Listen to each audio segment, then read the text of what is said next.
ನೀವು ಮಾಡೋ ದಾಲಿಗೂ ಈ ದಾಲಿಗೂ ತುಂಬಾ ಡಿಫ್ರೆಂಟ್ ಇದೆ. ಈ ದಾಲ್ ಸ್ಪೆಷಲ್ ಏನು ಗೊತ್ತಾ? ಈ ದಾಲನ್ನು ಅನ್ನದ ಜೊತೆ ಕಲಸಿ ತಿಂತಾ ಇದ್ರೆ ದಾಲ್ ಕಿಚಡಿ ತಿಂದಂಗೆ ಆಗತ್ತೆ.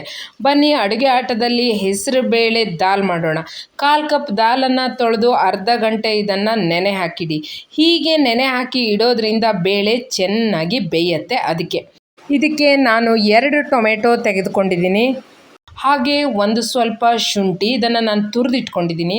ಹಾಗೆ ಅರ್ಧ ಕ್ಯಾಪ್ಸಿಕಮ್, ಹಾಗೆ ಸ್ವಲ್ಪ ಕೊತ್ತಂಬರಿ ಸೊಪ್ಪು, ಹಾಗೆ ಒಂದು ದೊಡ್ಡ ಈರುಳ್ಳಿ. ಇದರ ಜೊತೆಗೆ ನಾನು ಕಸ್ತೂರಿ ಮೇಥಿಯನ್ನು ತಗೊಂಡಿದ್ದೀನಿ.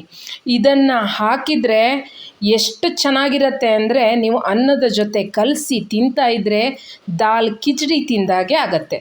ಇದನ್ನೆಲ್ಲವನ್ನು ನಾನೀಗ ನೆನೆಸಿಟ್ಕೊಂಡಂತಹ ಬೇಳೆಗೆ ಹಾಕ್ತಾ ಇದ್ದೀನಿ. ಎಷ್ಟು ಚೆನ್ನಾಗಿರುತ್ತೆ ಅಂದರೆ ಬೇಗ ಆಗತ್ತೆ.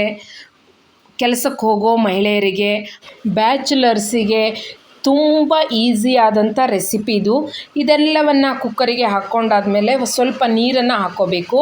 ಹಾಗೆ ರುಚಿಗೆ ತಕ್ಕಷ್ಟು ಉಪ್ಪನ್ನು ಹಾಕ್ಕೋಬೇಕು.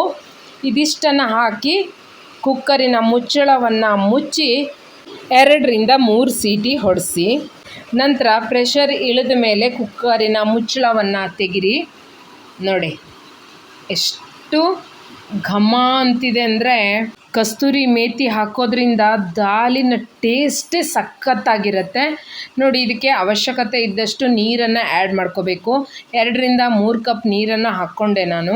ಹಾಗೆ ಸ್ವಲ್ಪ ತೆಂಗಿನ ತುರಿಯನ್ನು ಹಾಕ್ಕೊಂಡೆ. ಎಲ್ಲರೂ ದಾಲ್ ಮಾಡ್ತೀರಾ ಗೊತ್ತು, ಆದರೆ ಕಸ್ತೂರಿ ಮೇಥಿ ಹಾಕಿ ದಾಲ್ ಮಾಡಿ. ಈಗ ಒಗ್ಗರಣೆಯನ್ನು ಮಾಡ್ಕೊಳ್ಳೋಣ. 2 ಟೀ ಸ್ಪೂನ್ ತೆಂಗಿನೆಣ್ಣೆಯನ್ನು ಹಾಕ್ಕೊಂಡಿದ್ದೀನಿ.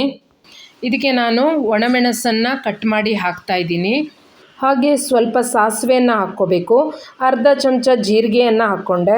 ಹಾಗೆ ಸ್ವಲ್ಪ ಅರಿಶಿನ ಪುಡಿಯನ್ನು ಹಾಕಿ ನೀವು ಮಾಡಿದ ದಾಲು ಹೇಗಿತ್ತು ಅಂತ ನನಗೂ ತಿಳಿಸಿ. ಹಾಗೆ ಬೇವಿನ ಸೊಪ್ಪು ಬೇಕು. ಅಡುಗೆ ಆಟ ಯೂಟ್ಯೂಬ್ ಚಾನಲನ್ನು ಸಬ್ಸ್ಕ್ರೈಬ್ ಮಾಡ್ಕೊಳ್ಳಿ. ವಿಡಿಯೋ ಇಷ್ಟ ಆದರೆ ಲೈಕ್ ಮಾಡೋದನ್ನು ಮರಿಬೇಡಿ. ಸ್ವಲ್ಪ ಇಂಗನ್ನು ಹಾಕ್ಕೊಂಡೆ ನಾನು.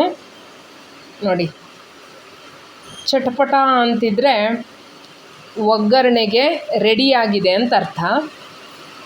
ಹಾಗೆ ಇದನ್ನು ಈ ರೀತಿ ಹಾಕ್ಕೊಂಡು ಒಗ್ಗರಣೆಯನ್ನು ಮಾಡ್ಕೊಳ್ಳಿ. ಕಲರು ನೋಡಿ ಎಷ್ಟು ಚೆನ್ನಾಗಿ ಬಂತು ಅಂತ. ಇದು ಒಂದು ಕುದಿ ಬರಬೇಕಿವಾಗ. ಇದಕ್ಕೆ ಅರ್ಧ ಲಿಂಬುವನ್ನು ಹಿಂಡ್ತಾ ಇದ್ದೇನೆ ನಾನು. ಲಿಂಬು ರಸ 1 ಚಮಚದಷ್ಟಿದ್ದರೆ ಸಾಕು. ಹಾಗೆ ಸ್ವಲ್ಪ ಉಪ್ಪನ್ನು ಸೇರಿಸಿದೆ. 3ರಿಂದ 4 ನಿಮಿಷ ಕುದಿಸಿ. ದಾಲ್ ತುಂಬ ಟೇಸ್ಟಿಯಾಗಿರಬೇಕು ಅಂದರೆ ಕಸ್ತೂರಿ ಮೇಥಿ ಆ್ಯಡ್ ಮಾಡೋದನ್ನು ಮರಿಲೇಬೇಡಿ. ಹೀಗೆ ರುಚಿಯಾದಂಥ ರೆಸಿಪಿಗಳನ್ನು ಅಡುಗೆ ಆಟದಲ್ಲಿ ಮಾಡ್ತಾ ಇರೋಣ. ಮತ್ತೊಂದು ರೆಸಿಪಿಯೊಂದಿಗೆ ಮತ್ತೆ ಭೇಟಿಯಾಗೋಣ ಅಡುಗೆ ಆಟದಲ್ಲಿ.